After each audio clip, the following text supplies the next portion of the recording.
کے لیے نمازوں کو 2 نمازیں، ہمیں 5۔ پہلی امتوں کی مسجد کوئی نہیں، ہماری مسجد۔ پہلی امتوں کی اذان کوئی نہیں، ہمیں اذان ملی۔ اور اذان اتنا بڑا عمل بنا دیا میرے نبی نے کہ آپ نے فرمایا کہ اذان دینے والا قیامت کے دن سب سے اونچے مقام پر کھڑا ہوگا۔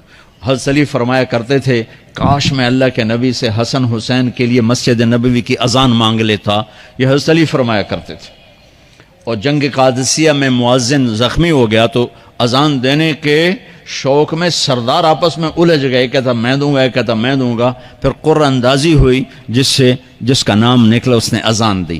حضرت عمر فرمایا کرتے تھے اگر میں امیر المومنین نہ ہوتا، اگر میں خلیفہ وقت نہ ہوتا تو میں مسجد نبوی کا مؤذن بننا پسند کرتا۔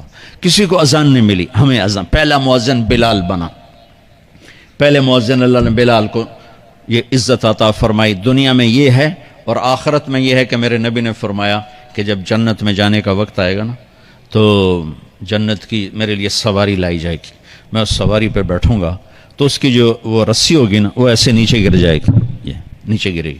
اس رسی کے یعنی اس کی جو لگام ہوتی ہے نا وہ نیچے گرنے کا مطلب ہے یہ ایسے نیچے گر گئی۔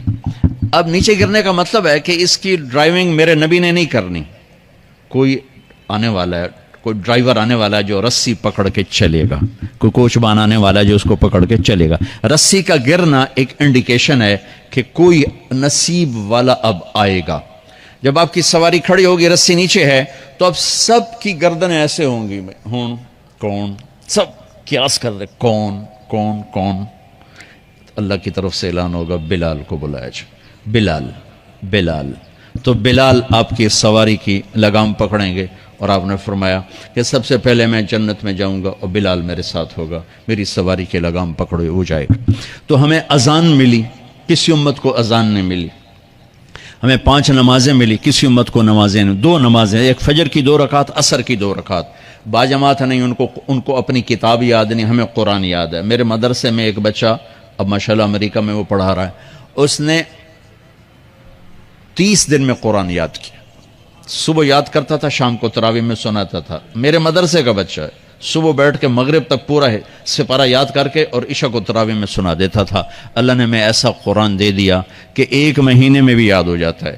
3 دن میں بھی ایک بزرگ نے یاد کیا، 3 دن میں قرآن یاد کیا۔ اللہ نے ہمیں قرآن کی دولت عطا فرمائی، پڑھنے کے لیے 5 نمازیں عطا فرمائی، تہجد کی نماز عطا فرمائی، اوابین کی نماز دی، اشراق کی نماز دی، چاشت کی نماز دی۔ نماز کے کتنے دروازے کھول دیے۔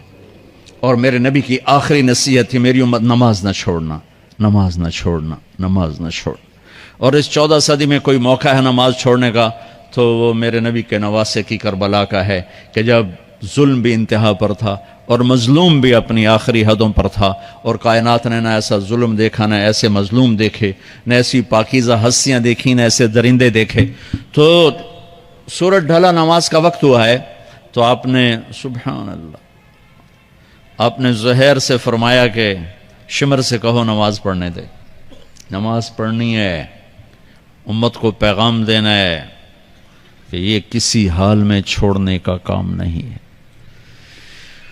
تو انہوں نے آگے بڑھ کے شمر سے کہا نماز پڑھنے دو، انہوں نے کہا نہیں نماز نہیں پڑھنے دیں گے، ہماری تلوار چلے گی۔ انہوں نے واپس آ کر کہا جی وہ کہہ رہے ہیں ہم جنگ نہیں روکیں گے، تلوار چلے گی۔ تو پھر یہ نہیں فرمایا اچھا چلو ٹھیک سر دیو، فرمایا اچھا آدھے نماز پڑھو آدھے جنگ کرو۔ آدھوں نے نماز پڑھی، آدھوں نے جنگ کی۔ پھر انہوں نے جنگ کی اور پہلوں نے نماز پڑھی، اور عصر سے پہلے سب کے سر کٹ کے نیزوں پہ چڑھ گئے۔ یہ وہ ہستیاں ہیں جن کو میرے نبی نے کہا میری آنکھوں کی ٹھنڈک حسن حسین، میرے جگر کے ٹکڑے، میرے جنت کے پھول، پتہ نہیں کیا کیا تشبیہات دی ہیں میرے نبی نے۔ اب جنت کے نوجوانوں کے سردار حسن اور حسین۔ اور پھر نماز نہیں چھوڑی۔ ان کو جنت کی بشارت تو ماں کے دودھ پیتے مل گئی تھی، کربلا کی وجہ سے نہیں ملی سرداری ان کو، وہ تو ان کے سر کا صحرا ہے الگ۔ ان کو سرداری جنت کے ملی ماں کا دودھ پیتے ہوئے کہ جنت کے نوجوانوں کے سردار ہیں حسن اور حسین۔ نماز نہیں چھوڑی میرے عزیزو، نماز نہ چھوڑ۔ اللہ کا شکر ہے، میں آپ بچوں کو دیکھ کے مجھے اپنا کالج کا دور یاد آ رہا ہے۔ ہمارے دور میں ایک نعیم الدین صاحب گورنمنٹ کالج لاہور میں تبلیغ کا کام کرتے تھے، اور وہ اکیلے ہی نماز پڑھتے تھے، کوئی نمازی نہیں ہوتا تھا، اور کسی لڑکے کی داڑھی نہیں تھی، کسی لڑکی سوا شیخ نعیم الدین کے۔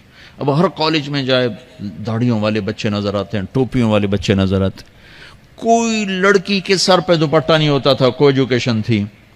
اب لمز جیسی یونیورسٹی میں بھی لڑکیاں پورے برقعے میں ہوتی ہیں، حجاب میں ہوتی ہیں، نقاب میں ہوتی ہیں۔ جہاں برائی کا گراف اوپر گیا تو نیکی کا بھی اوپر گیا، جہاں برائی کا لیول اگر بڑھا ہے تو نیکی کا لیول بھی بڑا ہے۔ اتنا بڑا میری نسل کا مجمع اللہ کی بات سن رہا ہے، یہ اس دور میں کوئی تصور نہیں کر سکتا تھا۔